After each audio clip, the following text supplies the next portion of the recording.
studying the book of Revelation. கடந்த பல வாரங்களாக வெளிப்படுத்தின விசேஷத்தை நாம் படித்து வருகிறோம். Quickly, a 5-minute summary of what we have gone through. இதுவரைக்குமாக என்ன படித்தோமோ அதை 5 நிமிடங்களிலே நாம் சற்று சுருக்கி பார்த்து விடலாம். Only then you can get on gear and follow what I'm trying to அதன் say. பிறகுதான் சரியான கியரிலே வந்து பின்தொடர்ந்து செல்ல முடியும். The first chapter is about the risen Christ whom John sees in the island of Patmos. முதல் அதிகாரத்திலே உயிர்த்தெழுந்த கிறிஸ்துவை யோவான் தானே பத்மு தீவிலே காண்கிறார். Christ is seen as the glorified one. மகிமைப்படுத்தப்பட்டவராக கிறிஸ்து அங்கே அவருக்கு The காட்சியளிக்கிறார். one who has all authority given to him. சகல அதிகாரமும் பெற்ற ஒரு கிறிஸ்து அங்கே காணப்படுகிறார். Second and third chapters present Christ as the head of the church, standing in the midst of the 7 churches. இரண்டாம் மூன்றாம் அதிகாரத்தில் தானே உயிர்த்தெழுந்த கிறிஸ்து வெற்றி பெற்றவராக சபையின் நடுவிலே இருக்கிறதை நாம் பார்க்கலாம். And he's looking at the churches, telling them what is right and what is wrong in them. சபைகளை பார்த்து அவர்களுக்குள்ளாக என்ன தவறு இருக்கிறது, எது சரியாக இருக்கிறது என்று சொல்லுகிறார். Then the church is not mentioned at all until we come to the end of the book of Revelation. அதன் பிறகு வெளிப்படுத்தின விசேஷத்தின் முடிவுக்கு வருகிற வரைக்கும் சபையை குறித்த எந்த குறிப்பும் காணப்படவில்லை. The reason many Bible scholars believe is that the church is not there during the events that are described from chapter 4 until chapter 19. ஏன் அப்படி சபையின் பெயர் காணப்படவில்லை என்று சொன்னார்? 4ஆம் அதிகாரம் முதல் 19ஆம் அதிகாரம் வரைக்குமாக சொல்லப்பட்டுள்ள சம்பவங்களிலே சபையாகப்பட்டது எந்த பங்கையும் வகிக்கவில்லை. ஆகவே சபை எடுத்துக் கொள்ளப்பட்டது என்று சொல்லுகிறார்கள். When these events take place, the church was not on the earth, will not be on the earth. இந்த காரியங்கள் நடக்கும் வேளையிலே சபையாகப்பட்டது பூமியிலே இருக்காது. Therefore all these things are talked about as events that are happening to the people that are on the earth, but not the church. ஆகவே இந்த காரியங்கள் எல்லாம் பூமியில இருக்கக்கூடியவர்களுக்கு தான் நடக்கிறது ஒழிய சபையின் மக்களுக்கு அல்ல என்பது இதன் மூலமாக தெளிவாக. The 4th chapter presents the picture of the throne room. The vision of throne room is seen by John. 4ஆம் அதிகாரத்தில் தானே யோவான் தேவனுடைய சிங்காசனம் இருக்கக்கூடிய அறையை பார்க்கிறார். And describes all that he sees in the throne room. அந்த சிங்காசனத்தின் அறையிலே காண்கிறது எல்லாம் அவர் அங்கே வர்ணிக்கிறார். In the 5th chapter, his eyes are focused upon one object, the book that is in the hand of him who sits on the throne. 5ஆம் அதிகாரத்தில் தானே சிங்காசனத்தின் மேல் ஒருவர் உட்கார்ந்து இருக்கிறாரே, அவர் கரத்திலே இருக்கக்கூடிய ஒரு பொருளின் மீதே, அதாவது அந்த புத்தகத்தின் மீது யோவானின் கண்கள் பதிகின்றன. And there is the book is closed.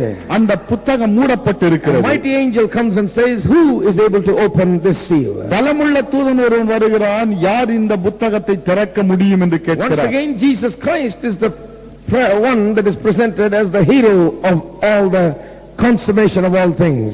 திரும்பமாக இயேசுவானவர் தாமே அனைத்து காரியங்களுக்கு முடிவை உண்டாக்குகிற கதாநாயகனாக He காட்டப்படுகிறார். is presented as the one that can open the seal thereof. அந்த முத்திரைகளை உடைக்கத்தக்கதான தகுதியை பெற்றவர் ஒருவர்தான் என்பது அங்கே காட்டப்படுகிறது. In the 6th chapter, the seals are beginning to be opened. 6ஆம் அதிகாரத்திலே தானே அந்த முத்திரைகள் ஒவ்வொன்றாக உடைக்கப்பட தொடங்குகின்றன. There are 7 seals. 7 முத்திரைகள். And each of these seals reveal a different kind of judgment. ஒவ்வொரு முத்திரையும் ஒவ்வொரு விதமான நியாயத்தீர்ப்பை வெளிப்படுத்துகிறது. And the first 4 seals reveal the 4 different horsemen that ride on 4 different horses and the rider on the horses. முதல் 4 முத்திரைகளை குறித்து சொல்லப்படும் வேளையிலே குதிரைகள் காட்டப்படுகின்றன. வித்தியாசமான நிறத்தை கொண்ட குதிரைகள், அதன் மீது ஒருவன் ஏறி இருக்கிறான். And the 5th seal reveals the saints, the spirits of the saints that are under the throne of God, asking God to take vengeance upon their murderers. 5ஆம் முத்திரை உடைக்கப்பட்ட வேளையிலே தேவனுடைய பலிபீடத்தின் கீழாக காணப்படுகிற இரத்த சாட்சிகளின் ஆவிகள் தானே தேவனை நோக்கி பழி வாங்கும் என்று கூப்பிடுவதாக நாம் பார்க்கிறோம். 6th seal brings about various judgments upon the earth. 6ஆம் முத்திரை உடைக்கப்படுகிற வேளையிலே பூமி மீது பலவிதமான நியாய தீர்ப்புகள் கொட்டப்படுகின்றன. Upon nature, upon earthquake and so on. இயற்கை மீது, இயற்கை காரியங்கள் மீது பலவிதமான நியாய தீர்ப்புகள், பூமி அதிர்ச்சி போன்றவைகள் நடக்கின்றன. Now after the 6th seal there is a small interlude. 6ஆம் முத்திரை உடைக்கப்பட்ட பிறகு ஒரு இடைவெளி ஒன்று அங்கே That வருகிறது. is the 7th chapter.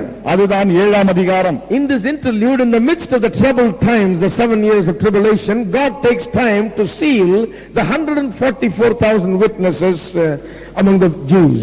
இவ்வளவு பெரிய அழிவு நடந்து கொண்டிருக்கிற இந்த வேளையிலே ஒரு இடைவெளி ஒன்று வருகிறது. தேவன் தாமே 1,44,000 தெரிந்து கொள்ளப்பட்ட இஸ்ரவேலரை அந்த இடத்திலே பத்திரப்படுத்துகிறார், மீட்கிறார். Sealed for protection. பாதுகாப்பிற்கு அங்கே அவர்கள் முத்தரிக்கப்படுகிறார்கள். They will not be hurt or harmed. எந்த விதத்தில் அவர்கள் சேதப்படாதபடிக்கு முத்தரிக்கப்படுகிறார்கள். Then he also takes time to save multitudes from every nation and every kind of people. அது மாத்திரமல்ல, சகல ஜாதிகளிலிருந்தும் கோத்திரங்களிலிருந்தும் ஜனங்களிலிருந்தும் திரளான மக்களை மீட்கும்படியாக அவர் அங்கே ஒரு நேரத்தை செலவிடுகிறார். Even in the midst of such terrible judgment, God is showing his love and making his effort to save people who will turn to him. அவ்வளவு பெரிய ஆக்கினை தீர்ப்பு அல்லது நியாய தீர்ப்பு இறங்கிக் கொண்டிருக்கிற அந்த வேளையிலும் கூட தேவன் ஒரு சிலரை மீட்கும்படியாக தம்முடைய மனதுருக்கத்தையும் காருண்யத்தையும் அன்பையும் அங்கே வெளிப்படுத்துகிறார். 7th chapter is the interlude. அந்த 7ஆம் அதிகாரம் ஒரு இடைவெளியின் அதிகாரம். 8th chapter continues with the 7th seal being opened. 8ஆம் அதிகாரத்தில் தானே 7வது முத்திரை உடைக்கப்படுவதிலே ஆரம்பிக்கிறது. And when the 7th seal was opened, there was absolute hush in heaven. 7ஆம் முத்திரை உடைக்கப்பட்ட வேளையிலே பரலோகத்திலே மிகுந்த ஒரு நிசப்தம் This is ஏற்பட்டது. the hush before the storm. எப்படி புயலுக்கு முன்னால் வரக்கூடிய ஓர் அமைதி. Some of the most terrible things are going to happen now. மிக பயங்கரமான சில காரியங்கள் அடுத்தது நடக்க போகிறது. Now the 7th seal brings about the 7 trumpets and the judgment. இந்த 7ஆம் முத்திரை உடைக்கப்படுகிற வேளையிலே 7 எக்கால நியாய தீர்ப்புகள் அங்கே வந்து இறங்க போகிறது. From the 7th seal comes the 7 trumpets, 7 different kinds of judgment. 7ஆம் முத்திரை உடைக்கப்பட்டவுடனே 7 எக்கால நியாய தீர்ப்புகள் அங்கே வந்து நேரிட We போகிறது. looked at the first 4 trumpet judgments. முதல் 4 எக்கால நியாய தீர்ப்புகளை குறித்து நாம் படித்து விட்டோம். Those judgments were aimed at the earth. The object of God's judgment was the earth. அந்த நியாய தீர்ப்புகளில் தானே தேவனுடைய நோக்கமாகப்பட்டது பூமியிலே காணப்படுகிற பொருட்களின் மீது தன்னுடைய நியாய தீர்ப்பை காட்டுகிறார். It was upon the green grass and the trees, பசுமையான புல்வெளிகள், மரங்கள், upon the seas, சமுத்திரத்தின் மீது, upon the rivers, ஆறுகளின் மீது, and so on, மற்றும் பல, upon nature. இயற்கையின் மீது. But the last 3 you will see is aimed directly at people. ஆனால் கடைசி 3 நியாய தீர்ப்புகளை பார்க்கிறோம், மக்கள் மீது நேரடியாக இறங்கக்கூடியவைகள். The reason why God brought destruction to the green grass and the sea and the waters of the rivers was similar to the thing that he did in the land of Egypt.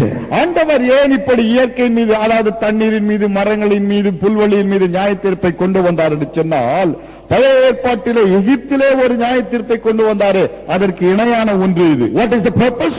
நோக்கம் என்ன? A lot of people don't understand this. பலருக்கு இது புரியவில்லை. Even in Egypt, God brought judgment not because he hated them and wanted them to be killed. எகிப்தின் மீது கூட தேவன் ஒரு நியாய தீர்ப்பை கொண்டு வந்தார். ஏன்? அவர்களை வெறுத்தபடியினாலே அவர்களை கொல்ல வேண்டும் என்பதற்காக அல்ல. All those plagues were to remind them that there is a living God. எதற்காக செய்தார்? ஜீவனுள்ள தேவன் ஒருவர் இருக்கிறார் என்பதை அவர்களுக்கு நினைப்பூட்டத்தான். Each one of those plagues is a refutation from God. God is refuting the claims of their gods, the Egyptian gods. ஒவ்வொரு வாதையும் எகிப்திய கடவுள்கள் ஒவ்வொரு காரியத்தை செய்வதாக ஒன்றுக்கு நான் உதாரணமாக இருக்கிறேன் என்று சொன்னார்களே, அதை எதிர்க்கும்படியாக அல்லது மறுக்கும்படியாக தேவன் கொண்டு வந்த வாதைகள். They worship the sun god. சூரியனை வணங்கினார்கள். God made everything darkened. தேவன் அனைத்தையும் இருளாக்கினார். He said, your God is no God. உன் தேவன் தேவன் அல்ல, I am the living God. நானே ஜீவன். I have it in control. எனக்கு தான் எல்லா அதிகாரம் உண்டு. You are worshiping this light. இந்த ஒளியை நீ வணங்குகிறாய். If I want, I can shut lights off. நான் விரும்பினால் இந்த ஒளியை என்னால் துண்டிக்க முடியும். God was trying to show the people that there is a living God and asking them to turn to him. ஜீவனுள்ள தேவன் ஒருவர் இருக்கிறார் என்று அவர்களுக்கு காட்டி தம் பக்கமாக அவர்களை திருப்பும்படியாக ஆண்டவர் அங்கே முயற்சி செய்கிறார். Till the last, God was merciful to the people of Egypt. கடைசி வரைக்கும் தேவன் மக்கள் மீது இரக்கமுள்ளவராகத்தான் இருந்தார். He didn't want to destroy them. அவர்களை அழிக்கவே விரும்பவில்லை. He wants to turn them to himself. எப்படியாவது அவர்களை தன் பக்கமாக இழுக்க வேண்டும் என்கிற முயற்சி தான் அவருக்கு. That is why these 4 trumpet judgments are aimed at nature and not at man directly to hurt man. ஆகவே தான் இந்த முதல் 4 எக்கால நியாய தீர்ப்புகள் இருக்கிறதே, நேரடியாக இயற்கை மீது செலுத்தப்பட்டது, மனிதன் மீது அவைகள் செலுத்தப்படவில்லை. Now the 5th angel blows the 5th trumpet. The 5th judgment is now இப்போது 5ஆம் தூதன் எக்காலம் ஊதுகிறான். 5வது நியாய தீர்ப்பு அங்கே துவங்குகிறது. in verse 1 we read, முதலாம் வசனத்திலே the 5th வாசிக்கிறோம். angel sounded and I saw a star fall from heaven unto the earth, and to him was given the key to the bottomless pit. 5ஆம் தூதன் எக்காலம் ஊதினான். அப்போது வானத்திலிருந்து பூமியின் மேல் விழுந்த ஒரு நட்சத்திரத்தை கண்டேன். அவனுக்கு பாதாள குழியின் திறவுகோல் கொடுக்கப்பட்டது. more than explaining what the star is and what the bottomless pit is and so on and all the different pictures that are given here. இந்த இடத்துல சொல்லப்பட்டிருக்கிறது நட்சத்திரம் பாதாள குழி இவைகளை விளக்குவதற்கு பதில் I will do that. நான் அதை செய்கிறேன். But the thing is, the more important thing to see is the theme that occurs again and again through the chapters of the book of Revelation. ஆனால் அதற்கு பதிலாக நாம் என்ன பார்க்க வேண்டும்? ஒரு மைய கருத்து அல்லது முக்கியமான பொருள் ஒன்று ஒவ்வொரு அதிகாரத்திலும் வந்து கொண்டே இருக்கிறது. அதை தான் நாம் மனதிலே கொண்டு பார்க்க The வேண்டும். theme of the contrast between God's love and God's wrath. தேவனுடைய அன்பிற்கும் தேவனுடைய கோபாக்கிற்கும் இடையே உள்ள ஒரு வித்தியாசம் தான் அந்த கருப்பொருள். Many times we understand that God is love, but we do not understand that God is consuming fire also. பல வேளையிலே நாம் என்ன அறிந்திருக்கிறோம்? தேவன் அன்பாக தான் இருக்கிறார் என்று அறிவோம், ஆனால் அவர் பட்சிக்கிற அக்கினியாக இருக்கிறார் என்பதை மறந்து விடுவோம். Throughout the scriptures, the Bible tells us that God's one side is love and the other side there is a wrath also. வேத புத்தகம் முழுவதுமாக வாசித்து பார்க்க வேளையிலே தேவனுடைய இரண்டு குணங்கள் வெளிப்படுகின்றன. ஒன்று தேவன் அன்பாகவே இருக்கிறார், இன்னொரு பக்கம் தேவன் பட்சிக்கிற அக்கினியாகவும் இருக்கிறார். The wrath of God is a reality. தேவனுடைய கோபம் இருக்கிறதே அது உண்மையானது. It is nowhere presented more clearly than in the book of Revelation and between the chapter 6 and chapter 19. இந்த கோபமாகப்பட்டது மிகவும் தெளிவாக எங்கே காட்டப்படுகிறது என்று சொன்னால் வெளிப்படுத்தின விசேஷத்திலே குறிப்பாக 6ஆம் அதிகாரம் முதல் 19ஆம் அதிகாரம் வரைக்குமாக மிக தெளிவாக காட்டப்படுகிறது. Often in other passages of scripture throughout the Bible, in one verse, the theme of God's love as well as God's wrath is covered in one powerful verse most of the time. பல வேளையிலே பார்த்தால் வேத புத்தகத்தை படிக்கும் வேளையிலே ஒரு குறிப்பிட்ட வசனத்திலே ஒரே வசனத்திலே தேவனுடைய அன்பும் தேவனுடைய கோபமும் ஒரே வசனத்தில் சொல்லப்பட்டு இருக்கும். I show you one verse. ஒரு வசனத்தை உங்களுக்கு நான் காட்டுகிறேன். John 3:36. யோவான் 3:36. What a strange place to put that verse. அந்த வசனத்தை வைப்பதற்கு என்ன வினோதமான ஒரு இடம் அது. Because John 3:16 is such a powerful verse. யோவான் 3:16 அவ்வளவு அர்த்தமுள்ள ஒரு வசனம். Talks about God's love. தேவனுடைய அன்பை குறித்து சொல்லும் ஒரு வசனம். God so loved the world that he gave his only begotten son, that whosoever believeth on him should not perish but must have everlasting life. தேவன் தம்முடைய ஒரே பேரான குமாரனை விசுவாசிக்கிறவன் எவனோ அவன் கெட்டு போகாமல் நித்திய ஜீவனை அடையும்படிக்கு அவரை தந்தருளி இவ்வளவாய் உலகத்தில் அன்பு கூர்ந்தார். I love to preach on that. அந்த வசனத்தின் மீது பிரசங்கிக்க வேண்டும் என்ற கொள்ளை ஆசை. Which preacher doesn't like to preach on that? எந்த பிரசங்கியாருக்கு அந்த வசனம் பிடிக்காது? One of the most beautiful scriptures in all of the Bible. வசன வேதத்திலே மிகவும் அழகான ஒரு வசனம். But look at verse 36. Don't close chapter 3 until you read the last verse. 3ஆம் அதிகாரத்திலே 36ஆம் வசனத்தை வாசிக்கிற வரைக்கும் அந்த அதிகாரத்தை மூடிவிடக் கூடாது. He that believeth on the Son hath everlasting life. குமாரனிடத்தில் விசுவாசமாயிருக்கிறவன் நித்திய ஜீவனை உடையவனாயிருக்கிறான். There is the love of God. அங்கே தேவனுடைய அன்பு காணப்படுகிறது. He that believeth in the Son has everlasting life. குமாரனிடத்தில் விசுவாசம் கொள்ளுகிறவனுக்கு நித்திய ஜீவன் உண்டு. And he that believeth not the Son குமாரனை விசுவாசியாதவன் எவனோ shall not see life, ஜீவனை காண்பது இல்லை. but the wrath of God abides on him. தேவனுடைய கோபம் அவன் மேல் நிலை நிற்கும். Here is one verse. ஒரே வசனம்தான். It brings both the sides of God together. தேவனுடைய இரு பக்கத்தையும் அந்த இடத்தில் வெளிப்படுத்தி On the one side, the love of God which brings man to himself and justifies him and gives him life. ஒரு பக்கத்தில் பார்த்தால் தேவனுடைய அன்பு வெளிப்படுத்தப்படுகிறது, அந்த மனிதனை நீதிமானாக்கி தன் பக்கமாக அந்த மனிதனை ஈர்க்கிறார். But when that man rejects Christ, ஆனால் அந்த மனிதன் கிறிஸ்துவை உதாசீனம் பண்ணும் வேளை when the other side of God becomes a reality, தேவனுடைய மறுபக்கம் இருக்கிறதே அங்கே அது சுய ரூபத்தை காட்டுகிறது. some people think like this in their looseness of their thinking. They think that in the end God will just wipe out all our problems and just take us all anyway. ஒரு சிலர் தவறான எண்ணம் கொண்டிருக்கிறார்கள். என்ன, தேவன் கடைசியில் என்ன செய்ய போகிறார்? நம்முடைய தப்பெல்லாம் மன்னித்து எல்லாரையும் பரலோகத்துக்கு ஒண்ணா கூட்டிட்டு போயிடுவாரு. He will save everybody. எல்லோரையும் ரட்சித்து விடுவார். Don't worry. கவலை வேண்டாம். He's a good God. அவர் ரொம்ப நல்லவர் He's இல்லையா? such a loving God. அன்புள்ள தேவன். How can he do such a horrible thing as throwing you in the lake of fire? எப்படி நெருப்புல போடுற அளவுக்கு அவ்வளவு கொடுமையான காரியத்தை அவர் God is செய்கிறார். so good that he can't do it. ஆண்டவர் ரொம்ப நல்லவரா இருந்தா அப்படி செய்ய முடியாது. He won't do it, they அப்படி say. செய்ய மாட்டார் So என்று in the சொல்கிறார்கள். end, somehow God will save everybody. அவர் என்ன சொல்கிறார்கள்? ஆண்டவர் கடைசியில எல்லோரையும் ரட்சித்து விடுவார். There is a theory that is going around like that. இவ்விதமான ஒரு கொள்கை எங்கும் சுற்றி சுற்றி வருகிறது. It is taught even in the seminaries that in the end God will save everybody. வேதாகம கலாசாலைகளிலே கூட தேவன் இப்படி செய்வார் என்று போதிக்கிறார்கள். So everybody is at ease. They can soothe their conscience with that. ஆகவே இதை வைத்து தங்களுடைய மனசாட்சியை கொஞ்சம் இதமாக்கிக் I கொள்கிறார்கள். tell you, my friend, God is love. நான் உங்களுக்கு சொல்கிறேன் நண்பர்களே, தேவன் அன்பாகவே இருக்கிறார். It is a reality. அது ஒரு உண்மை. It is his abiding nature. அது அவருக்குள்ளாக நிலைத்திருக்கும் ஓர் குணம். When you turn to him, அவர் பக்கமாக நீங்கள் he திரும்பும்போது will give you life. அவர் உங்களுக்கு ஜீவனை கொடுப்பார். But when you turn again and again and again away from him and reject him all through your life, ஆனால் வாழ்நாள் முழுவதும் அவரை விட்டு அவரை தள்ளி அவரை உதாசீனப்படுத்திக் கொண்டே இருப்பீர்களே என்றால், then you have to face the reality of God's wrath. தேவனுடைய கோபம் இருக்கிறதே, அதை நீங்கள் சந்தித்தே ஆக வேண்டும். It has to be there. அங்கே சந்தித்தே ஆக வேண்டும். Just like we read in the 8th chapter. 8ஆம் அதிகாரத்தில் வாசித்தோமே, From the altar the angel is taking the censer and picking up the fire from the altar and hurling at the earth. அந்த தூதனாகப்பட்டவர் பலிபீடத்தில் இருந்து நெருப்பை எடுத்து பூமியின் மீது அவர் அதை கொட்டுகிறார். What fire is that? என்ன நெருப்பது? It is the fire of God that came down and approved the sacrifice of Jesus as being sufficient for our atonement. நம்முடைய பாவ நிவாரணத்திற்கென்று தேவனுடைய கோபாக்கினை என்னும் அக்கினி வந்து இறங்கி இயேசுவை பட்சித்தது, அது போதுமானது என்பதை காட்டும் ஒன்று. It's a fire that signified God's approval. தேவன் அதை அங்கீகரித்தார் என்பதை காட்டும் ஓர் அக்கினி. It's a fire that says you're all right, your sins are taken care of. உன்னுடைய பாவங்கள் பரிகரிக்கப்பட்டன என்பதை காட்டுகிற ஓர் அக்கினி. But then அதன் பிறகு it also becomes the fire of God's wrath when you do not go and believe in that sacrifice. ஆனால் அந்த பலியை நீங்கள் விசுவாசிக்காத வேளையிலே உங்கள் மீது கொட்டப்படுகிற தேவனுடைய கோபாக்கினை என்னும் அக்கினியாகவும் அது இருக்கிறது. That fire of God's mercy that came on our substitute Jesus Christ on the altar. தேவன் தம்முடைய இரக்கத்தினாலே நமக்கு வர வேண்டிய அந்த ஆக்கினையை இயேசுவின் மீது அங்கே கொட்டினார் கல்வாரி சிலுவையில். If you reject that, அதை நீங்கள் தள்ளினால், then that very same fire becomes the fire of judgment.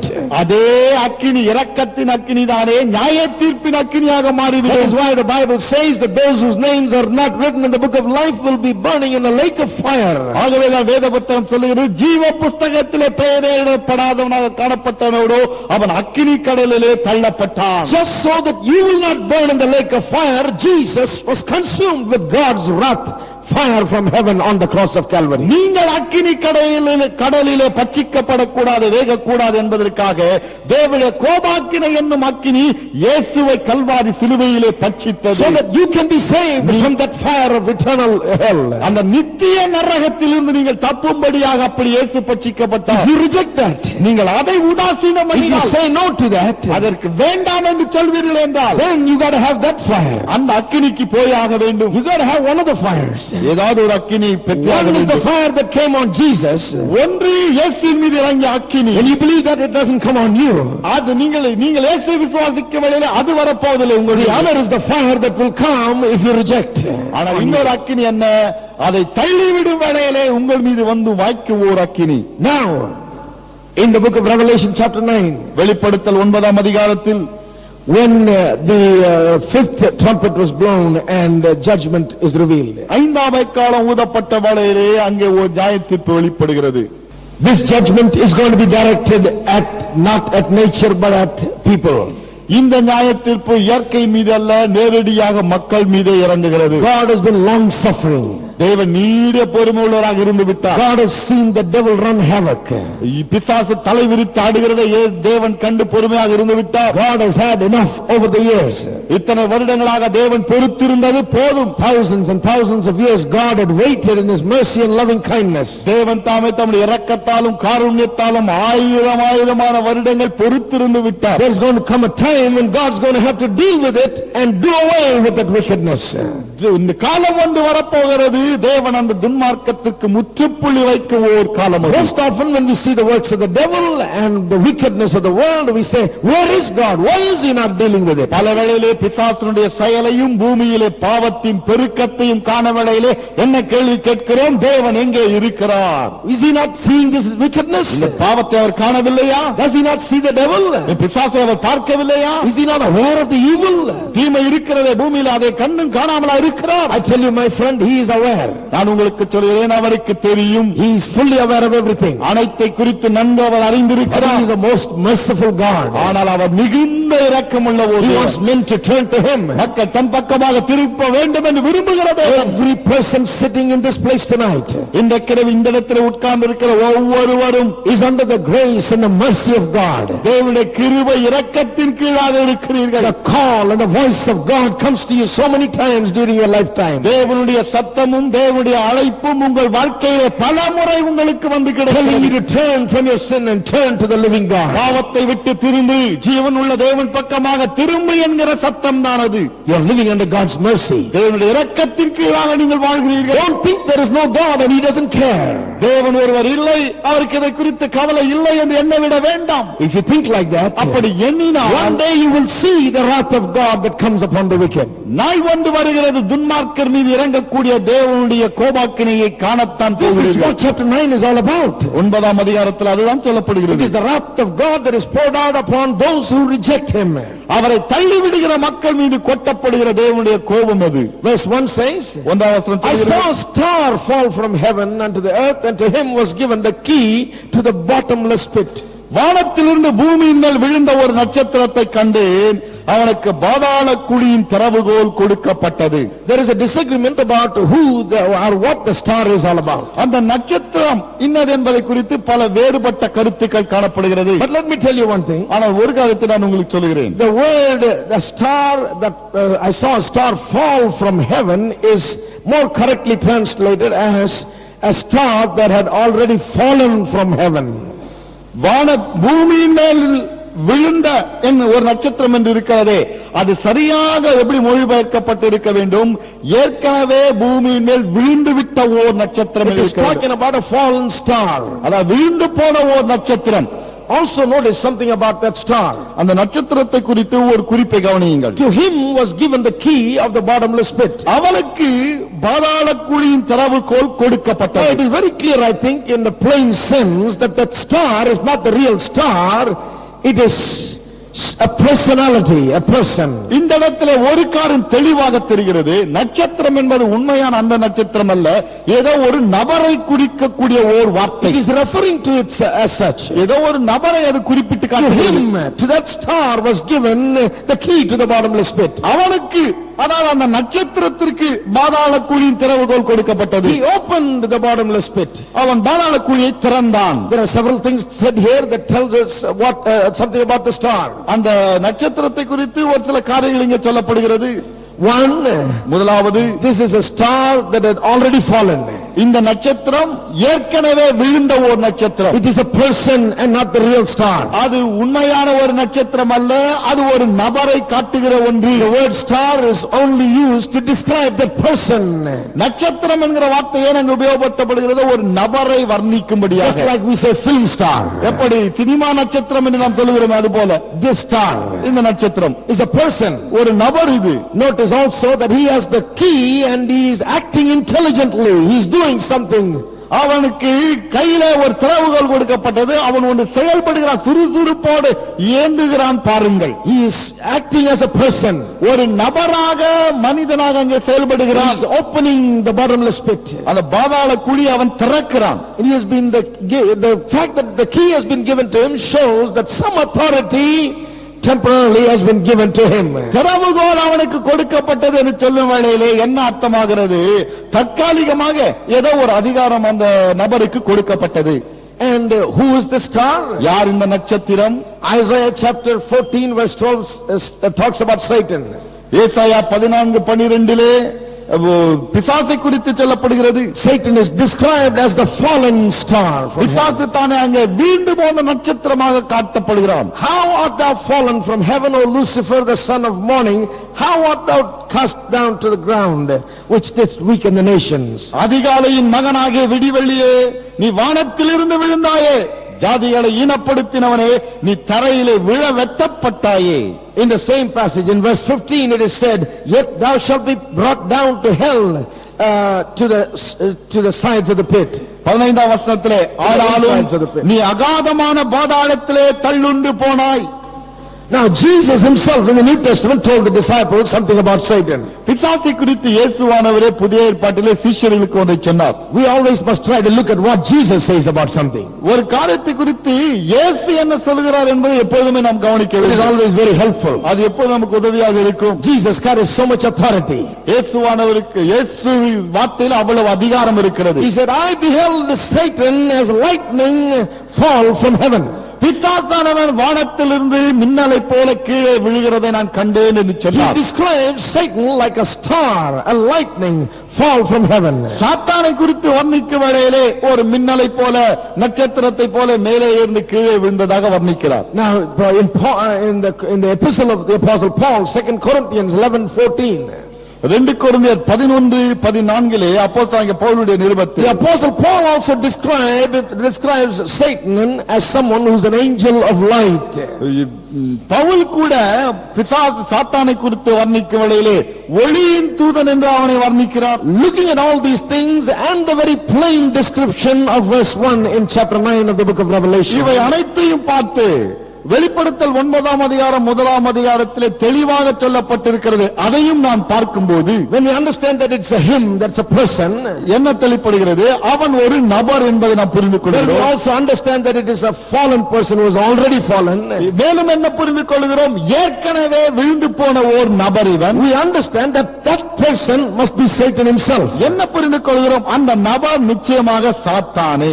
Now the key to the bottomless pit is given to him. பாதாள குழியின் திறவுகோல் அவன் கையிலே கொடுக்கப்பட்டது. Now really the key to hell and death, Jesus said, belongs to him in Revelation 1:18. வெளிப்படுத்தல் 1:18 இயேசுவானவர் சொன்னார், மரணத்திற்கும் பாதாளத்துக்கும் உரிய திறவுகோல்கள் என் கையிலே இருக்கிறது என்றார். Jesus is in control. இயேசுவின் கையிலே தான் அவை அனைத்தும் இருக்கிறது. Why would Satan have the key to the bottomless pit? ஏன் பாதாள குழியின் திறவுகோல் பிசாசின் கையிலே வர வேண்டும்? There is just a temporary time in which Satan is given some authority. பிசாசுக்கு தானே தற்காலிகமாக கொஞ்சம் அதிகாரம் கொடுக்கப்படுகிறது. He is allowed to do something towards his own destruction. தன்னுடைய சொந்த அழிவிற்கென்று அவன் ஒன்றை செய்து கொள்ளும்படியாக சற்று அனுமதி கொடுக்கப்படுகிறது. He has some authority to do and freedom to do what he wants to do for some time. ஒரு சில காலங்களுக்கு தான் என்ன செய்ய விரும்புகிறானோ அதை செய்து கொள்வதற்கு கொஞ்சம் அதிகாரம் அவனுக்கு But the கொடுக்கப்படுகிறது. authority itself, we will see, is very limited. He cannot go beyond a particular line.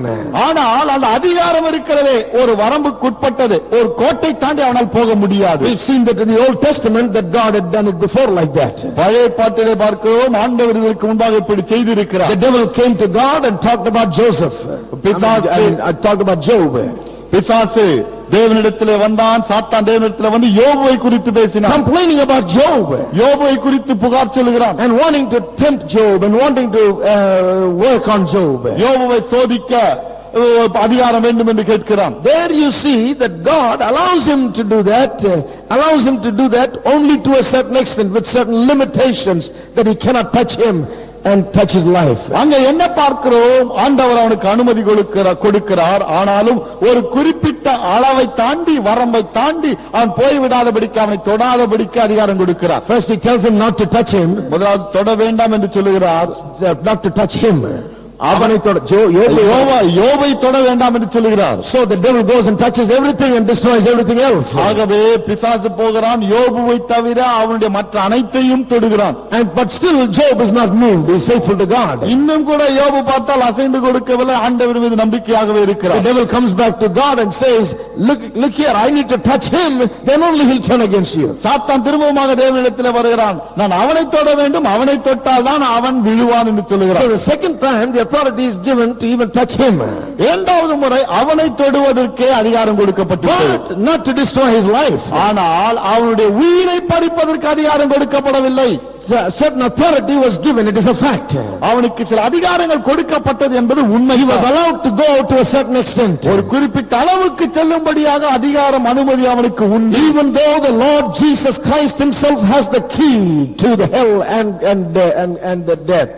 மரணத்திற்கும் பாதாளத்துக்கும் உரிய திறவுகோல் இயேசுவின் கையிலே இருந்த போதிலும், for the purposes of plans of God to be fulfilled in such a way that authority is given to devil to a limited extent for a time period. ஒரு குறிப்பிட்ட காலத்திற்கு ஒரு வரம்புக்குட்பட்டு எல்லைக்குட்பட்டு பிசாசின் கரத்திலே அந்த அதிகாரம் He கொடுக்கப்படுகிறது. says that the devil opened the bottomless pit. என்ன சொல்லப்படுகிறது? அந்த பிசாசு பாதாள குழியை திறந்தான். What is the bottomless pit? இந்த பாதாள குழி என்றால் என்ன?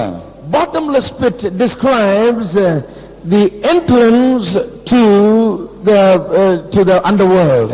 பாதாள குழி என்று சொல்லுவதே எதை காட்டுகிறது? கீழிருக்கும் உலகத்திற்கு வழி அது. It is picturesquely described like a shaft, a dark tunnel going down and taking us to the underworld. எப்படி காட்டப்படுகிறது சொன்னால், ஒரு பெரிய சுரங்கத்திற்குள்ளாக சென்று அதன் பிறகு இன்னொரு உலகத்துக்குள்ளாக நுழைவதை போல இருக்கிறது. You know, that tunnel-like entry is what is called the bottomless pit. அந்த சுரங்க பாதையை போல ஒரு வழி இருக்கிறதே, அதுதான் அங்கே பாதாள குழி என்று சொல்லப்படுகிறது. And the devil opens it. பிசாசு அந்த வழியை திறக்கிறான். In the other New Testament passages, in some other places, Jesus himself refers Okay. Special sports school. அப்படி குறித்து சொல்லப்படுகிறது. refers to this place called the bottomless pit. இந்த பாதாள குழி என்பதை குறித்து புதிய ஏற்பாட்டில் ஒரு சில இடங்களிலே சொல்லப்படுகிறது. It is referred to in the book of Revelation 7 times. வெளிப்படுத்தின விசேஷத்திலே 7 முறை சொல்லப்படுகிறது. But in the rest of the New Testament only twice. ஆனால் சுவிசேஷத்தின் மற்ற பகுதிகளிலே 2 முறை தான் வருகிறது. புதிய ஏற்பாட்டின் மற்ற பகுதியிலே. And among the 2 times, both times it is translated as deep. 2 முறையும் எப்படி என்று வருகிறது? அந்த வார்த்தை ஆழமான என்கிற அர்த்தத்தோடு. Remember that one time that Jesus was commanding the devils to leave, demons to leave.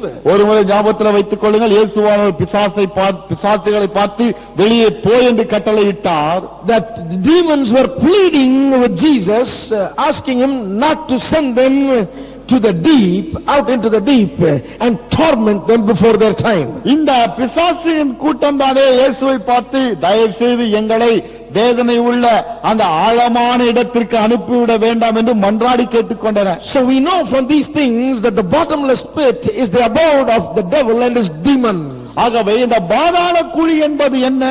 பிசாசுகளும் அவருடைய சகாக்களும் தங்கி இருக்கக்கூடிய ஓர் ஸ்தலம். That is where they will be put. அவைகள் அங்கேதான் போடப்படும். That is a place designated for them. அவைகளுக்கு நியமிக்கப்பட்ட ஓர் இடம் அது. That is a place of torment. அது மிகவும் வாதைக்குள்ளான ஓர் இடம். The devils don't want to go there. பிசாசுகளுக்கு அங்கே போக விருப்பம் They are இல்லை. telling Jesus, don't send us there before our time. There is a time coming for us to go there, but don't send us there now. பிசாசுகள் இயேசுவை பார்த்து சொல்லுகின்றன, இப்போது எங்களை அங்கே அனுப்பிவிட வேண்டாம், நாங்கள் அங்கே போக வேண்டிய ஒரு காலம் வருகிறது, அப்போது நாங்கள் போகிறோம், இப்போது The வேண்டாம். devil knows his destiny. பிசாசுக்கு தன்னுடைய தலையெழுத்து நன்கு தெரியும். A lot of times people don't know their destiny. பல மக்களுக்கு தான் தங்களை தலையெழுத்து சரியாக தெரியாது. Somebody said one time, ஒரு முறை ஒருவர் சொன்னார், oh, how can God make hell? ஆண்டவர் எப்படிங்க நரகத்தை படைக்க How முடியும்? can he make that lake of fire? எப்படி அவர் அந்த அக்கினி கடலை To உருவாக்க put முடியும்? human beings in the lake of fire? என்ன மனுஷன் அக்கினி கடலை If போடுறது he is really God, how can he do such a horrible thing? ஆண்டவர் இவ்வளவு கொடுமையான காரியத்தை செய்ய முடியாதே. What they don't understand is, அவர்கள் என்ன புரிந்து கொள்ளவில்லை that for என்றால், man, God made heaven. மனிதனுக்கென்று தேவன் பரலோகத்தை தான் உருவாக்கினார். Hell, the lake of fire, was not made for man. நரகம், அக்கினி கடல் மனிதனுக்கென்று படைக்கப்பட்டதல்ல. It was made for the devil and his demonic host. பிசாசுக்கும் அவனுடைய கூட்டத்திற்கும் படைக்கப்பட்டது என்று. But it's a fact that though it is made for demons and Satan, some people will also go there with him because that's who they want to follow. பிசாசுக்கும் அவனுடைய சகாக்களுக்கும் அது படைக்கப்பட்டிருந்தாலும் ஒரு சில மக்களும் அதில் உள்ளே போவார்கள். ஏன்? அவனை பின்பற்றினபடினால் தான். The ones who love Jesus will go where he is. இயேசுவை நேசிக்கிறவர்கள் அவர் எங்கே இருக்கிறாரோ அங்கே போவார்கள். The others choose hell by their choice, by their persistence.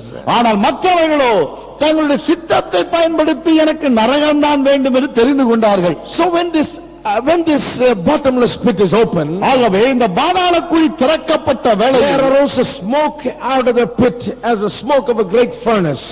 பெரும் ஜூளையின் புகையை போல அந்த குழியிலிருந்து புகை எழும்பிற்று. It is not smoke itself or fire itself, it is as smoke, it says. என்ன சொல்லப்பட்டிருக்கிறது?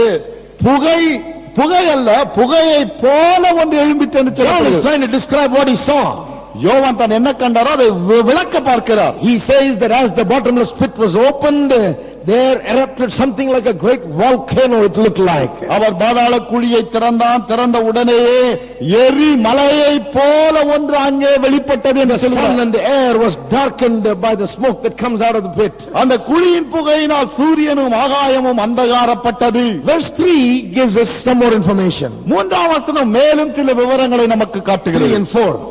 There came out of the smoke locusts upon the earth, and unto them was given power as the scorpions of the earth have power. அந்த புகையிலிருந்து வெட்டுக்கிளிகள் புறப்பட்டு பூமியின் மேல் வந்தது. அவைகளுக்கு பூமியில் உள்ள தேள்களின் வல்லமைக்கு ஒப்பான வல்லமை கொடுக்கப்பட்டது. And it was commanded them that they should not hurt the grass of the earth, neither any green thing, neither any tree, but only those men which have not the seal of God in their foreheads. பூமியின் புல்லையும் பசுமையான எந்த பூண்டையும் எந்த மரத்தையும் சேதப்படுத்தாமல் தங்கள் நெற்றிகளில் தேவனுடைய முத்திரையை தரித்திராத மனுஷரை மாத்திரம் சேதப்படுத்த அவைகளுக்கு உத்தரவு கொடுக்கப்பட்டது. Now, I've heard the most ridiculous descriptions about what the locusts are. இந்த வெட்டுக்கிளிகள் என்னவாக இருக்கக்கூடும் என்பதை குறித்து பரிகாசத்திற்குரிய ஒரு விளக்கத்தை நிறைய விளக்கங்கள். There's a lot of, they venture into a lot of descriptions. பலவிதமான விளக்கங்களை அவர்கள் கொடுக்கிறார்கள். And if you try hard enough, you can come up with more explanations. இன்னும் கொஞ்சம் கஷ்டப்பட்டு முயற்சித்தா இன்னும் பல விளக்கங்கள் கிடைக்கும். You can find something that fits the description that of the locusts given here. இங்கே சொல்லப்பட்டிருக்கிறதே வெட்டுக்கிளிகள், அதற்கு ஒப்பான சில காரியங்களை தாராளமாக நாம் கண்டுபிடிக்க முடியும். But it is better to stick with the Bible as close as possible. ஆனால் முடிந்த அளவுக்கு வேதத்தோடு ஒட்டிக்கொள்வது நல்லது. And play with our imaginations only to ourselves, not, not preach it. கற்பனையை கொண்டு நமக்குள்ளாகவே நாம் விளையாடிக் கொள்ளலாமே ஒழிய மற்றவர்களுக்கு அதை பிரசங்கித்து விடக்கூடாது. Now what the Bible says is what we know. வேதம் என்ன சொல்லுகிறதோ அதுதான் நமக்கு தெரியும். It says they are locusts. என்ன சொல்லுகிறது? வெட்டுக்கிளிகள் என்று சொல்லுகிறது. That will come upon the earth. பூமியின் மேல் அவைகள் வரும். Out of the bottomless pit, released out of that smoke. அந்த பாதாள குழியிலிருந்து புகை வந்ததே, அதிலிருந்து அவைகள் வந்தது. They are given power. அவைகளுக்கு அதிகாரம் கொடுக்கப்பட்டது. Power not to hurt the green of the earth or any such thing, but to hurt only those who do not have God's protection. பூமியின் புல்லையும் பசுமையான எந்த பூண்டையும் எந்த மரத்தையும் சேதப்படுத்தாமல் தங்கள் நெற்றிகளில் தேவனுடைய முத்திரை தரித்திராத மனுஷரை மாத்திரம் சேதப்படுத்த அதிகாரம்.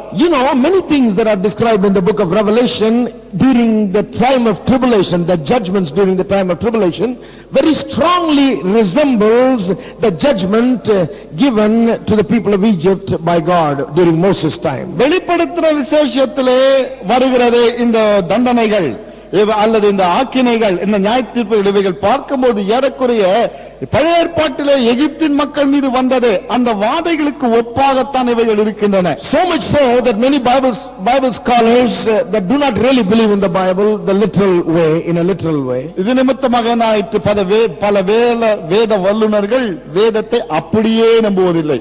And they do not believe that these things are really going to happen. இந்த காரியங்கள் உண்மையாக நடக்க போகிறது என்று அவர்கள் நம்புவது இல்லை. They have gone as far as to say that John was just having a dream in which he was seeing all those things that he had read about in the book of Exodus, and he's just having a scary nightmare. That's all. யோவான் தூங்கிக் கொண்டிருந்தார். அப்போது ஒரு கனவு கண்டார். எகிப்திலே நடந்த காரியங்கள் எல்லாம் இவர் மனதுக்கு வந்தது. அந்த கனவிலே அவர் பயந்து அலறி ஏதோ ஒரு காட்சியை கண்டார். That's all it is. It's unbelievable. It can't happen like it is written. இப்ப எழுதப்பட்டபடி நடக்குமா என நம்பவே முடியாது. அவர் ஏதோ கற்பனையாக எழுதினார். He's just having a dream about all these things are going to happen all over again. இந்த காரியம் எல்லாம் ஒருவேளை நடந்தா எப்படி இருக்கும் சொல்லி அவர் சொப்பனம் கண்டு கொண்டிருந்தார். அதை அப்படியே எழுதிட்டார். That's what they say. அவங்க அப்படிதான் சொல்றாங்க. Now the locusts, if you remember, were one of the plagues of Moses' time upon Egypt. வெட்டுக்கிளிகள் பற்றி நமக்கு நன்றாக தெரியும். எகிப்திலே மோசேயினால் வந்த வாதைகளிலே ஒன்று. In Exodus chapter 10 verses 14 and 15 we read about the locusts that came upon Egypt. யாத்திராகமம் 10ஆம் அதிகாரத்திலே 14-15 வசனங்களிலே வெட்டுக்கிளியின் வாதையை குறித்து நாம் அங்கே வாசிக்கிறோம். But those locusts are different from the locusts described here. ஆனால் அங்கே சொல்லப்பட்ட வெட்டுக்கிளிகள் வேறு, இங்கே காட்டப்படுகிற வெட்டுக்கிளிகள் வேறு. Those locusts, it says, ate every herb in the land and all the fruit of the trees which the hail had left. அந்த வெட்டுக்கிளிகளை குறித்து சொல்லும்போது என்ன சொல்லப்படுகிறது?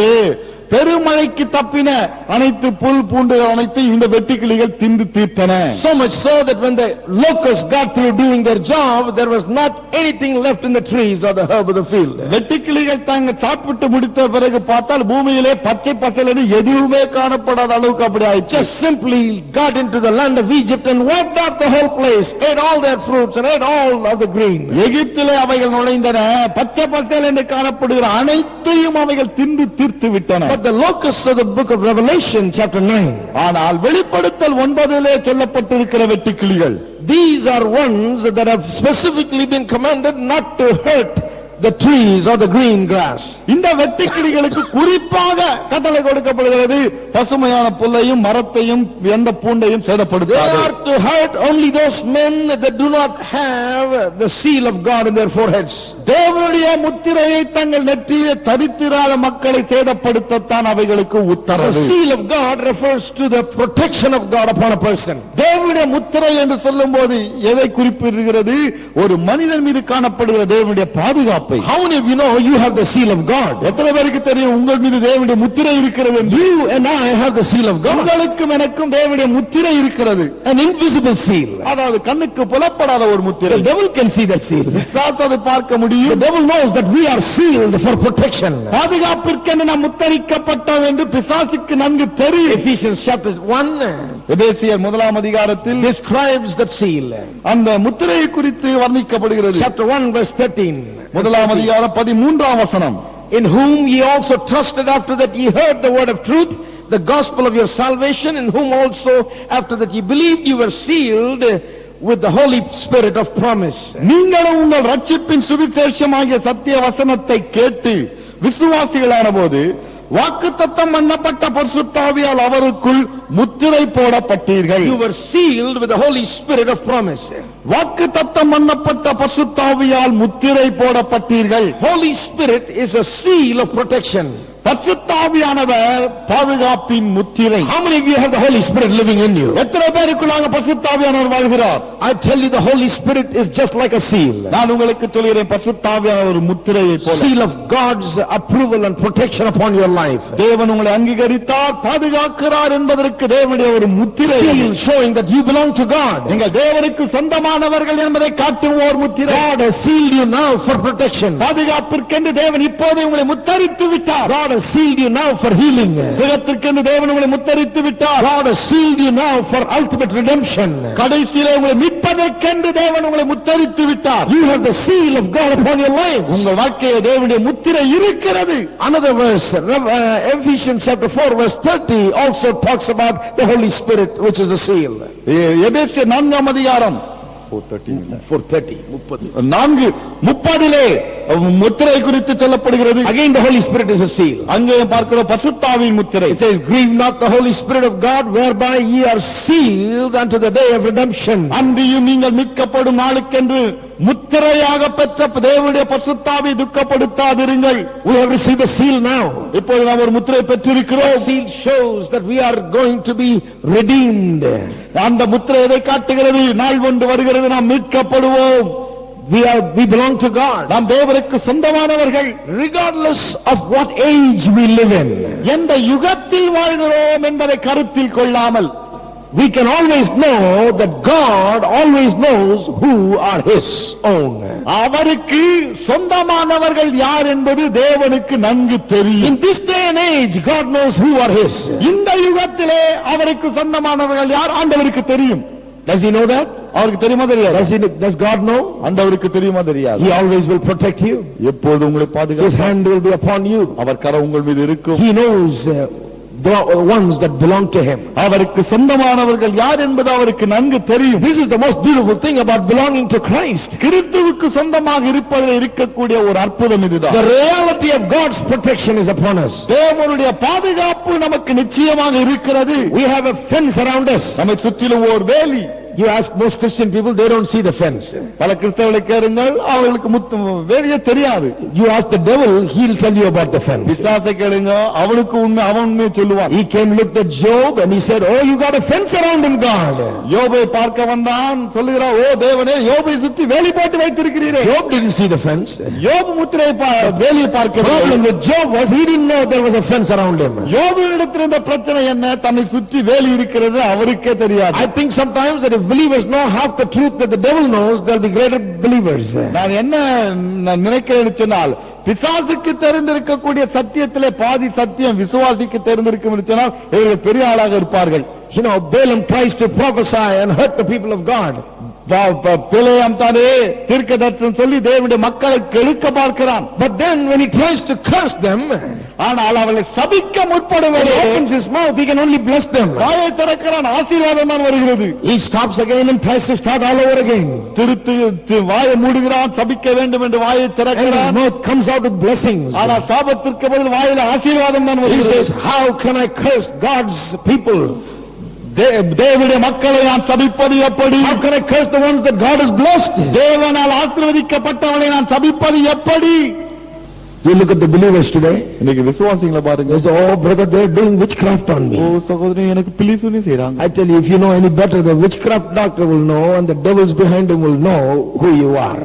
ஆனால் நீங்கள் தேவனை அறிந்து வைத்திருப்பீர்கள் சொன்னால் பிலிசூனியத்திற்கும் தெரியும், பிசாசுக்கும் தெரியும் உங்களுக்கு பின்னாலே யார் இருக்கிறது என்று. And we don't know that. That's the problem. நமக்கு தான் அது தெரியும். We are so afraid about that witchcraft. பிலிசூனியத்தை பத்தி அவ்வளவு நடுக்கு. We are so afraid about the witch doctors. இந்த மந்திரவாதிகளை பத்தி அவ்வளவு பயம் நமக்கு. And somehow preachers also preach that fear more. பிரசங்கியாளரும் பாருங்க, அது ரொம்ப பயமுறுத்தி. Oh, someone has done something to O you. உனக்கு யாரோ ஒன்று செய்துட்டாங்க. Some dark cloud is over ஏதோ you. மேல கருப்பு மேகம் இருக்குது. You know, this is their ministry. இதுதான் இவங்க ஊழியம். You know, so they tell you there's a dark cloud and they tell the dark cloud to go. அதனால கருப்பு மேகம் இருக்குதுன்னு சொல்லுவாங்க, கருப்பு மேகம் போ என்பார்கள். And the people are all confused. மக்களுக்கு பயங்கர குழப்பம். So they think, well, you know, the devil really has got me. அது என்ன சொல்ல நினைக்கிறாங்க, பிசாசு உண்மையாலுமே என்ன பிடிச்சிட்டான். But if you go to passages like Balaam and him trying to curse God's people, ஆனால் பிலேயாம் தேவனுடைய மக்களை சபிக்க முற்பட்டார் அந்த பகுதியை வாசிக்கும் போது, that is one of the most revealing passages I've read in the scriptures about who we are in Christ. கிறிஸ்துவுக்குள்ளாக நாம் யாராக இருக்கிறோம் என்பதை குறித்து வெளிப்படுத்தக்கூடிய அருமையான ஒரு பகுதி. I have preached about who we are in Christ from Balaam.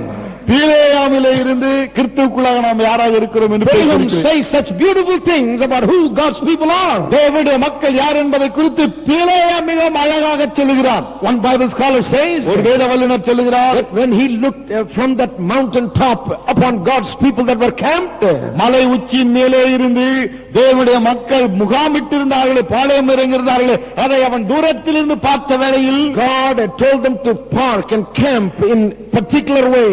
One tribe here, another tribe here, specified where everyone must be exactly in position.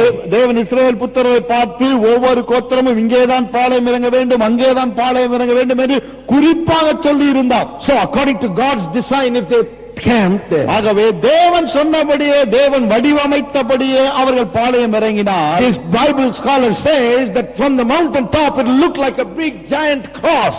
என்ன வேத வல்லுநர்கள் என்ன சொல்கிறார்கள், மலையின் உச்சியின் மீது உச்சியில் இருந்து பார்க்கும்போது பெரிய ராட்சத சிலுவையை போல அந்த காட்சி தெரிகிறது. Big cross is all Balaam could see. பிலேயா பார்க்கக்கூடியது மிகப்பெரிய சிலுவை தான் That is தெரிந்தது. why instead of cursing God's people, he is prophesying about the coming Messiah from the top of the mountain. அதனாலதான் மக்களை சபிப்பதற்கு பதிலாக வரப்போகிற மேசியாவை குறித்து இவன் தீர்க்கதரிசனமாக சொல்லிவிட்டான். Hello, இருக்கிறீங்களா? are you there? Are you there? இருக்கிறீங்களா இல்லையா? If you are there, say an amen. இருந்தால் ஆமென் சொல்லுங்கள். I tell you, every mouth that comes to curse you will not be able to do it. நான் உங்களுக்கு சொல்கிறேன், உங்களை சபிக்கும்படியாக எழும்புகிற எல்லா வாயும் அடைப்படும். Every weapon that forms against you will not prosper. உங்களுக்கு விரோதமாக உருவாகும் எந்த ஆயுதமும் வாய்க்காது. God will shut that mouth. ஆண்டவர் அந்த வாயை அடைப்பார். Who you are in Christ is greater than what the devil can do for you. கிறிஸ்துவுக்குள்ளாக நீங்கள் யாராக இருக்கிறீர்களோ அது பிசாசு செய்வதை காட்டிலும் உயர்ந்த In every generation God knows who are his own. ஒவ்வொரு தலைமுறையிலும் தமக்கு சொந்தமானவர்கள் யார் என்பது ஆண்டவருக்கு தெரியும். He knows. அவருக்கு தெரியும். Now for the church, he's got the seal of the Holy Spirit in us. இப்போது சபையிலே தானே பரிசுத்த ஆவி என்னும் முத்திரை கொடுக்கப்பட்டிருக்கிறது. One more verse in 2 Timothy. 2 தீமோத்தேயு இன்னொரு வசனத்துக்கு செல்வோம். 2 Timothy 2:19. 2 தீமோத்தேயு 2:19. Nevertheless, the foundation of God standeth sure, having this seal: the Lord knoweth them that are his. மேலும் ஆகிலும் தேவனுடைய உறுதியான அஸ்திபாரம் நிலைத்திருக்கிறது, கர்த்தர் தம்முடையவர்களை அறிவார். Everybody say this, lifting up your hand. கரத்தை உயர்த்தி எல்லோரும் சொல்லுங்கள். That Lord knows them that are his. கர்த்தர் தம்முடையவர்களை அறிவார். The Lord knows them that are his. கர்த்தர் தம்முடையவர்களை அறிவார். Praise God. கர்த்தருக்கு You ஸ்தோத்திரம். got to say that until you get it inside. அது உள்ளே பதிகிற வரைக்கும் அது சொல்லிக்கொண்டே இருக்க The வேண்டும். Lord knows him that is those that are his. கர்த்தர் தம்முடையவர்களை அறிவார். So when these things happen, ஆகவே இந்த காரியங்கள் நடக்கும் வேளையில் they will be able to hurt only those that don't have the protective seal of God. தேவனுடைய பாதுகாப்பு என்னும் முத்திரையை பெறாதவர்கள் தான் பாதிக்கப்படுவார்கள். The ones that are saved and have the seal of God, ரட்சிக்கப்பட்டவர்கள் தேவனுடைய முத்திரையை பெற்றவர்கள் they will be protected from this. இதிலிருந்து பாதுகாக்கப்படுவார்கள். They will be protected from what the devil can do to them. பிசாசு என்ன செய்யக்கூடுமோ அதிலிருந்து இவர்கள் பாதுகாக்கப்படுவார்கள். Because the hurt and the damage that is going to come upon the people is a judgment of God upon those who reject him, not upon the believers. காரணம் மக்களுக்கு வரப்போகிற நாசங்கள் மோசங்கள் தானே தேவனுடைய நியாய தீர்ப்பாக அவைகள் வந்து இறங்குகின்றன. So it is not aimed at God's own people. ஆகவே தேவனுடைய மக்கள் மீது வரக்கூடியவைகள் அவைகள் அல்ல. Many people think that we will go through the tribulation and God through the tribulation will purify us and make us a little better so that we can be heaven worthy. பலர் என்ன நினைக்கிறார்கள், உபத்திரவ காலத்தில் நாமும் இருப்போம், அந்த கஷ்டத்தை அனுபவிப்போம். எதற்காக கஷ்டம் அனுபவிக்க வேண்டும்? பரலோகத்திற்கு போய் சேர்வதற்கு இன்னும் அதிக பாத்திரராக நாம் மாறுவதற்கு ஆண்டவர் அப்படி One of the things that they strongly believe is that you will go through much tribulation during the tribulation period, which is going to make you better. அவர்கள் நம்புகிற பல காரியங்களை ஒன்று, உபத்திரவ காலத்தில் ஏராளமான உபத்திரவத்தை நீ சகிப்பாய், அனுபவிக்க வேண்டிய வரும், அப்பொழுதுதான் நான் பரலோகத்துக்கு பாத்திரனாக நீ மாற முடியும். Now the simple fact is, உண்மை என்னவென்று சொன்னால், the time of tribulation is a time of God's judgment upon the people that reject him. உபத்திரவ காலத்திலே வருகிறதே அந்த தண்டனைகள், தேவனுடைய கோபாக்கினை, தேவனை தள்ளிவிட்டவர்கள் மீது வரக்கூடியவைகள் அவைகள். It is not aimed at perfecting and purifying and sanctifying God's people. தேவனுடைய மக்களை பூரணப்படுத்த, பசுத்தப்படுத்த, தூய்மைப்படுத்த வரக்கூடிய தண்டனைகள் அல்ல அவைகள். God has got better methods at purifying and sanctifying his own people. தன்னுடைய சொந்த மக்களை சுத்திகரிக்க ஆண்டவருக்கு இன்னும் நல்ல முறையில் எத்தனையோ இருக்கிறது. He doesn't have to do it through this. இப்படி செய்ய வேண்டிய அவசியம் இல்லை. Now let's go on a little further. மேலும் செல்லுவோம். Revelation 9:9. And to them it was given the key that they should not kill them, but they should be tormented 5 months. அவைகள் அவளை கொல்லாமல் 5 மாதம் அளவும் அவர்களை வேதனைப்படுத்தும்படிக்கு உத்தரவு கொடுக்கப்பட்டது. And the torment was as the torment of a scorpion when he striketh a man. அவைகள் செய்யும் வேதனை தேளானது மனுஷரை கொட்டும்போது உண்டாகும் வேதனை. Let me say something about the torment of the locust. இந்த வெட்டுக்கிளிகளின் வேதனை குறித்து உங்களுக்கு ஒன்று நான் சொல்லட்டும். There are certain limitations placed by God upon these locusts. இந்த வெட்டுக்கிளிகளுக்கு தேவன் தானே ஒரு சில வரம்புகளை கொடுத்திருக்கிறார். ஒரு வரம்பு, they are to torment only those that have not the seal of God. தேவனுடைய முத்திரையை பெறாதவர்களைத்தான் இவைகள் வேதனைப்படுத்த முடியும். Secondly, இரண்டாவது, they can only torment but they cannot kill. வேதனைப்படுத்தத்தான் முடியுமே ஒழிய கொல்ல முடியாது. Thirdly, மூன்றாவது, the period of torment is limited to 5 months only. வேதனையின் காலம் அளவு குறிக்கப்படுகிறது 5 மாதம் மாத்திரம்தான். Once again, God's mercy and grace is very evident here. திரும்பமாக என்ன பார்க்கிறோம், தேவனுடைய இரக்கமும் அன்பும் அங்கே வெளிப்படுகிறது. Why is he allowing these things to happen? ஏன் இந்த காரியங்கள் நடக்கும்படி அனுமதி கொடுக்கிறார்? Why is this torment allowed? ஏன் இந்த வேதனை அனுமதிக்கப்பட்டது? So that the people can be awakened. மக்கள் விழிக்கும்படியாக, to the evil and the atrocities of the devil and the dark powers. பிசாசும் அவனுடைய சக்திகளும் அந்தகார சக்திகளும் செய்கிறார்கள் பலவிதமான பாவங்கள் அதை மக்கள் புரிந்து So கொள்ளும்படியாக that people can turn to God. மக்கள் தேவன் பக்கமாக திரும்பும்படி This judgment was to turn people to God. இந்த நியாயத்தீர்ப்பு எதற்காக மக்கள் தேவன் பக்கமாக திரும்பத்தான். God doesn't want to kill them. தேவன் அவளை கொல்ல God விரும்புகிறார். wants to save them. அவளை ரட்சிக்க விரும்புகிறார். That is why he says, don't kill. ஆகவே தான் சொன்னார், அவளை கொல்லாதே, You cannot kill. கொல்ல முடியாது. And also only 5 months and no more. மேலும் 5 மாதங்கள் தான், அதுக்கு மேல கிடையாது. It is all part of God's mercy and love and grace. தேவனுடைய கிருபை, இரக்கம், அன்பினாலே இவைகள் And நடக்கின்றன. in those days, verse 6, 6ஆம் வசனம், அந்நாட்களில் men will seek death and will not find it. மனுஷர்கள் சாவை தேடியும் அதை காணாதிருப்பார்கள். The locusts coming out and doing all these things will hurt people so much that they'll want to kill themselves, can commit suicide. இந்த வெட்டுக்கிளிகள் மக்களை வந்து வேதனைப்படுத்துகிறபடினாலே மக்கள் தங்களை உயிரை மாய்த்துக் கொள்ள விரும்புவார்கள். But they can't die. ஆனால் சாக முடியாது. They'll find out that it's not in their hands. தங்கள் கையிலே தங்கள் உயிர் இல்லை என்பதை கண்டுபிடிப்பார்கள். You know, they're going to find out that they cannot die. தாங்கள் சாக முடியாது என்பதை They will seek கண்டுகொள்வார்கள். death and they will not find it. சாவை தேடியும் காண They மாட்டார்கள். will desire to die and death shall flee from them. சாவை விரும்புவார்கள், ஆனால் மரணம் இவர்களை விட்டு பறந்து போகும். Isn't that something? அற்புதமாக இருக்கிறது. Look at the mercy of God and the hardness of man's heart. தேவனுடைய இரக்கத்தையும் மனிதனுடைய கடினமான உள்ளத்தையும் பாருங்கள். God's mercy says, தேவனுடைய இரக்கம் சொல்கிறது, don't kill him, let him turn to me. அவனை கொல்லாதே, என் பக்கமாக அவன் திரும்பட்டும். I want him to turn to me. அவன் என் பக்கம் திரும்ப விரும்புகிறேன். That's all. அவ்வளவுதான். But man's heart says, ஆனால் மனிதனுடைய உள்ளம் என்ன சொல்கிறது? I would rather die and kill myself than turn to God. ஆண்டவர் பக்கமா திரும்புறதுக்கு பதிலா நான் செத்து மடிகிறேன். All he's got to do is, instead of seeking death, he's got to seek God. அவன் செய்ய வேண்டியது என்ன? சாவை தேடுவதற்கு பதில் தேவனை தேடினால் போதும். But he's not doing it. ஆனால் அவன் அதைத்தான் செய்யவில்லை. He's so hardened in his heart with his sinful lifestyle that he's seeking death rather than seeking God. பாவத்தினாலே உள்ளம் கடினப்பட்டிருக்கிறபடினாலே தேவனை தேடுவதற்கு பதில் மரணத்தை அவன் தேடி Just ஓடுகிறான். like Egypt and Pharaoh and his people. எப்படி எகிப்தியர்களும் பார்வோனும் அவனுடைய ஆட்களும் செய்ததைப் போல Their heart was hardened. உள்ளம் கடினப்பட்டது. Verse 7. 7ஆம் And the வசனம். shape of the locust was like unto the horses prepared unto battle. அந்த வெட்டுக்கிளிகளின் உருவம் யுத்தத்திற்கு ஆயத்தம் பண்ணப்பட்ட குதிரைகளுக்கு The ஒப்பாயிருந்தது. description of this horrible creature is given here, an 8-fold description is given. இந்த பயங்கரமான இந்த பிராணியை குறித்த ஒரு வர்ணனை சொல்லப்படுகிறது. 8 விதமான வர்ணனைகள் காட்டப்படுகின்றன. Let me just mention them. அதை சொல்லிவிட்டு போகிறேன். It says they're like horses prepared into battle. யுத்தத்திற்கு ஆயத்தம் பண்ணப்பட்ட குதிரையை போல் இருந்தது. Their heads were things that looked like men's faces. அவையுடைய முகங்கள் மனிதனுடைய முகங்களைப் போல இருந்தது. Faces looked like men's faces. அவையுடைய முகங்கள் மனுஷருடைய முகங்கள் போல் இருந்தன. Their hair looked like women's hair. அவருடைய கூந்தல்கள் ஸ்திரீயுடைய கூந்தல் போல் இருந்தது. Teeth looked like the teeth of lions. அவருடைய பற்கள் சிங்கங்களின் பற்களை போல் இருந்தது. They had breastplates that looks like made of iron. இரும்பு கவசங்களைப் போல மார்க்கவசங்கள் இருந்தன. Sound of their wings was like chariots going to battle. அவருடைய சிறகுகளின் இரைச்சல் யுத்தத்துக்கு ஓடுகிற அநேக குதிரைகள் போன்ற ரதங்களின் இரைச்சலுக்கு ஒப்பாக இருந்தது. They had tails like scorpions' tails. அவைகள் தேள்களின் வாள்களுக்கு ஒப்பான வாள்களை பெற்றிருந்தன. I don't know what John saw. யோவான் என்ன கண்டார் எனக்கு தெரியாது. That must have been terrible what he saw. கண்டது அவருக்கு படு பயங்கரமாக Women's இருந்தது. hair, man's face, lion's teeth. என்ன சொல்லப்படுது? ஸ்திரீயினுடைய கூந்தல் சிங்கத்தின் பற்களை போல இருந்தது, மனிதனுடைய முகத்தை போல இருந்தது. Horrible creature. பயங்கரமான ஒரு பிராணி.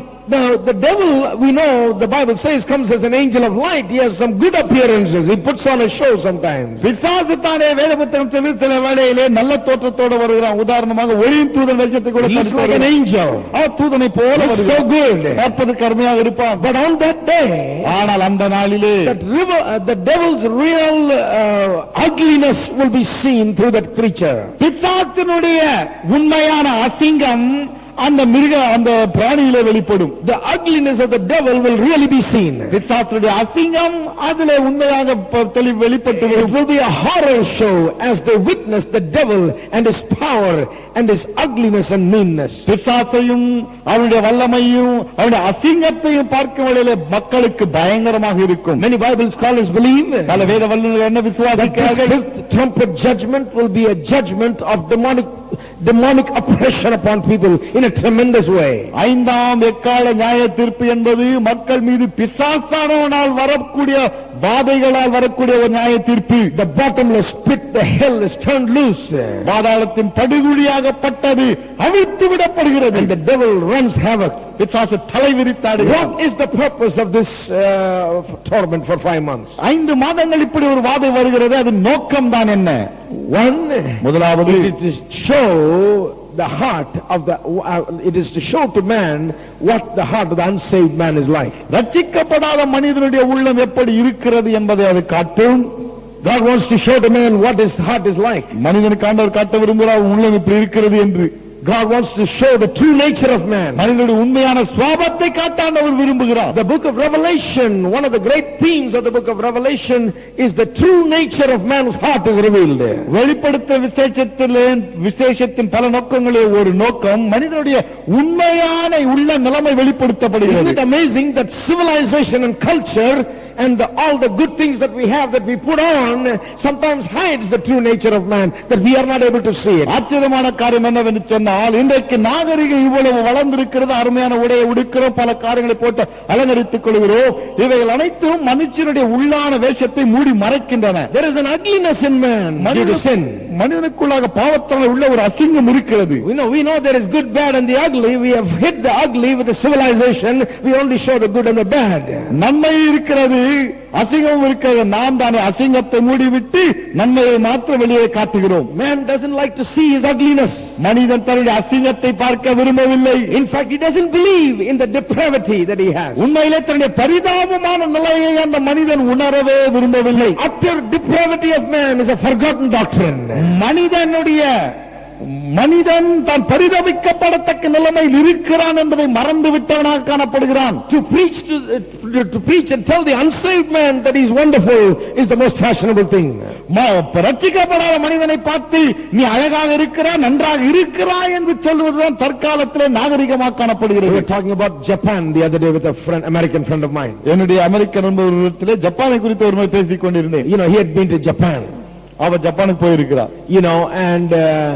And he was telling me about Japan. ஜப்பானை குறித்து அவர் என்னிடத்தில் பேசிக் And I கொண்டிருந்தார். have been to Japan also. நானும் ஜப்பானுக்கு போயிருக்கிறேன். I was fascinated by Japan. அதை கண்டு நான் பிரமித்து போனேன். 4 days I stayed there. 4 நாள் அங்கே தங்கியிருந்தேன். And they told me there are virtually no pickpockets in Japan. ஜப்பான்ல உண்மையிலே சொல்ல போனால் பிக் பாக்கெட் அடிக்கிறவங்களே கிடையாதான். And Japanese they're so proud, that they won't even take an extra tip from you when you go on taxis. ஜப்பான்காரர்கள் ஒரு காரியத்தில் பெருமைப்படுவார். என்ன, அவர்கள் டாக்ஸில போகும்போது 5 பைசாவோட டிப்ஸ் வாங்க மாட்டார்கள். You give him the money, you don't even know what you're giving, you don't know their currency, they'll give you all the money back, whatever balance is.